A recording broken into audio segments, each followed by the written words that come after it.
2022 में अंदाज़ा लगाया जा रहा था कि रिसेशन आने वाला है और 2023 में भी यही अंदाजे हैं कि रिसेशन आ सकता है।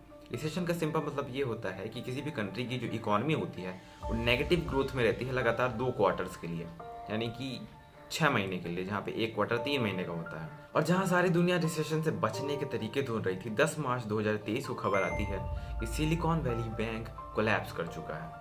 जब तक मैं ये वीडियो अपलोड करूंगा आपको ये चीज़ के बारे में पता चल ही चुका होगा कि सिलिकॉन वैली बैंक नाम का एक बैंक जो है वो कोलैप्स कर चुका है और डूब गया है। खैर, जिसको डूबना था वो तो डूबेगा ही। हम जानते हैं कि सिलिकॉन वैली क्या था, कैसे डूबा, क्यों डूबा, कैसे इतनी जल्दी डूबा, उसका इंडिया से क्या लेना देना है, उसका असर इंडियन स्टार्टअप्स और अमेरिकन स्टार्टअप्स में कैसे असर पड़ेगा। तो पहला सवाल, why is it a big deal? Well, 2008 के रिसेशन के बाद इससे बड़ा बैंक फेलियर हुआ ही नहीं है और यूएस की हिस्ट्री का ये दूसरा सबसे बड़ा बैंक फेलियर था। सिलिकॉन वैली बैंक यूएस के बहुत बड़े बैंकों में से एक था जिसकी रैंकिंग 16 थी, या फिर यूँ कहूँ कि यूएस का 16वां सबसे बड़ा बैंक था ये।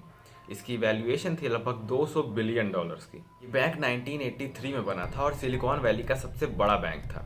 तो अगर ये बैंक इतना ही बड़ा था तो ऐसा क्या हुआ जिसके कारण से ये बैंक डूब गया?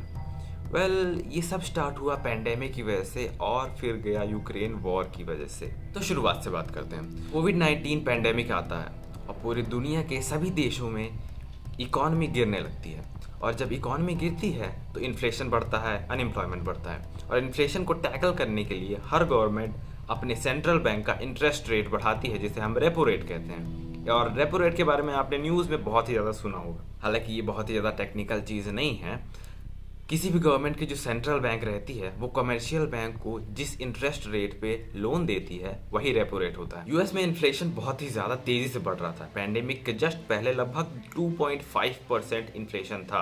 पैंडेमिक के बाद वो 5% के आसपास हुआ और रशिया यूक्रेन वॉर के बाद वो 9.1% तक हो चुका था, जो पिछले 10 सालों का रिकॉर्ड हाई इन्फ्लेशन था। तो इतना इन्फ्लेशन होने के बाद गवर्नमेंट को इंटरेस्ट रेट तो बढ़ाना ही था, लेकिन रेपो रेट के साथ आती है एक प्रॉब्लम कि जो कमर्शियल बैंक रहती है उन्हें भी अपना इंटरेस्ट बढ़ाना पड़ जाता है प्रॉफिट कमाने के लिए। और कमर्शियल बैंक ही वही होती हैं जो आपको होम लोन्स वगैरह प्रोवाइड करती हैं। तो इस चीज़ को ध्यान से समझना, सेंट्रल बैंक ने अपना इंटरेस्ट रेट बढ़ाया और कमर्शियल बैंक ने भी अपना इंटरेस्ट रेट बढ़ाया। तो जो आम इंसान था जिसने लोन लिया था 10 साल के लिए, 20 साल के लिए, जितने भी साल के लिए, उनकी जो ईएमआई है वो भी बढ़ गई।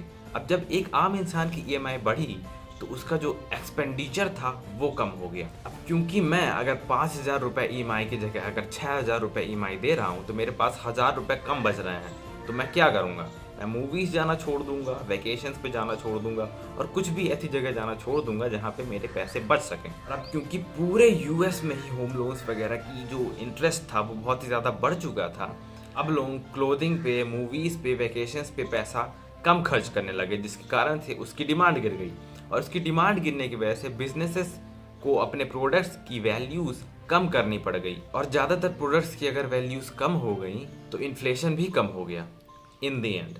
तो इसी तरह से गवर्नमेंट रेपो रेट बढ़ा के इन्फ्लेशन को कंट्रोल करती है। आपको एक चीज़ तो पता ही होगी कि जितनी ज़्यादा डेवलप्ड कंट्रीज़ होती हैं या फिर जितना ज़्यादा पैसा एक कंट्री के पास होता है वहाँ का इंटरेस्ट रेट उतना ही कम होता है।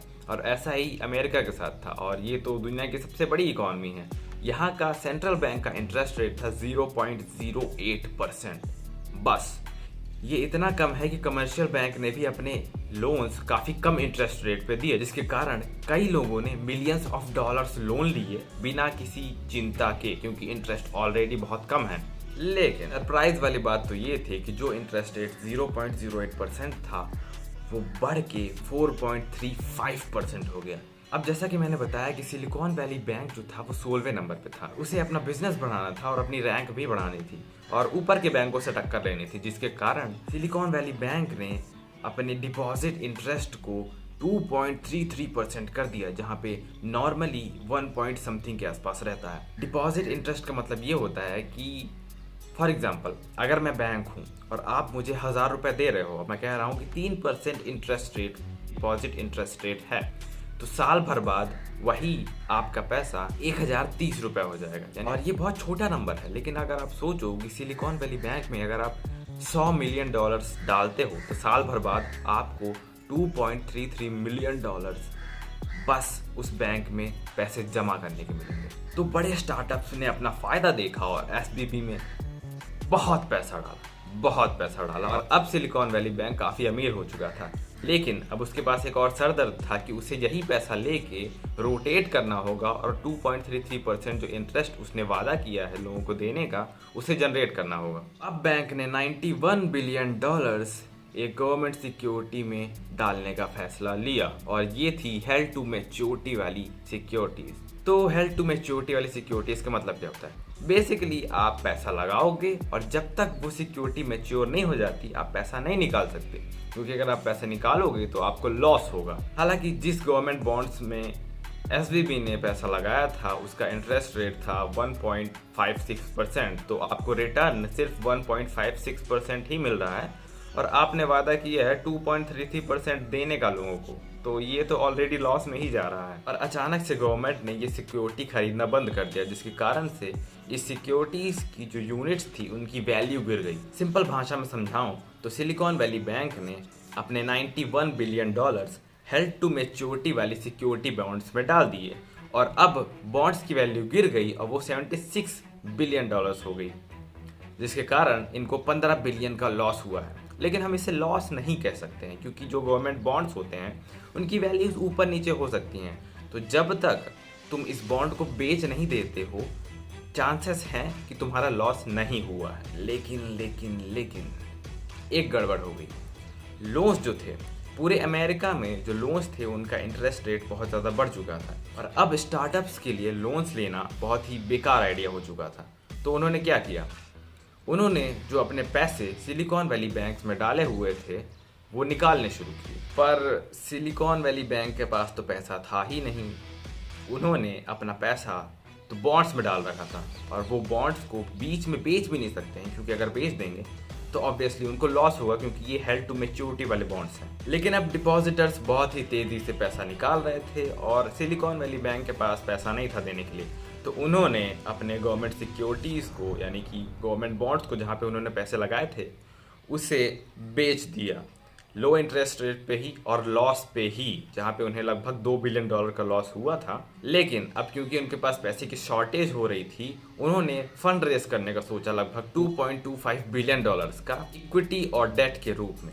और अब सिलिकॉन वैली बैंक के सारे इन्वेस्टर्स को लगा कि इनके पास तो पैसा है ही नहीं, क्योंकि लिक्विफाई करने के लिए इन्हें इक्विटी देनी पड़ रही है और इनके पास पैसे नहीं हैं। तो इन्होंने, जितने भी इन्वेस्टर्स थे, उन्होंने कहा कि अब पैसे निकालने का समय आ गया है और सब ने एक साथ पैसा निकाला और एक दिन में ही इसकी वैल्यू 60% तक गिर गई थी और इसी तरह ये बैंक दिवालिया हो गया है। लेकिन चिंता करने वाली बहुत ज़्यादा है नहीं, क्योंकि यूएस पूरी कोशिश कर रहा है इनकी सिक्योरिटीज़ वगैरह, रियल एस्टेट वगैरह कि आपको आपका पैसा वापस मिल जाए। वो चिंता करने वाली बात नहीं है, जहाँ तक है चांसेस हैं कि आपको आपका पैसा वापस मिल जाएगा। और देखने को मिल रहा है कि सिलिकॉन वैली बैंक की जो शेयर प्राइस है वो बहुत ही ज़्यादा गिर चुकी है, इतनी कि आप सोचेंगे भी नहीं। खैर, अगर ये किसी भी कारण से पैसा वापस नहीं दे पाते हैं तब फिर मार्केट में अफरा तफरी मच जाएगी। खैर, अगर आपको वीडियो अच्छी लगी हो तो वीडियो को लाइक कर देना, चैनल को सब्सक्राइब कर देना और कमेंट कर देना कि कैसी लगी वीडियो, किस टॉपिक में आनी चाहिए वीडियो। और तब तक के लिए मैं मिलूंगा नेक्स्ट वीडियो में। जय हिंद, जय भारत, गुड बाय।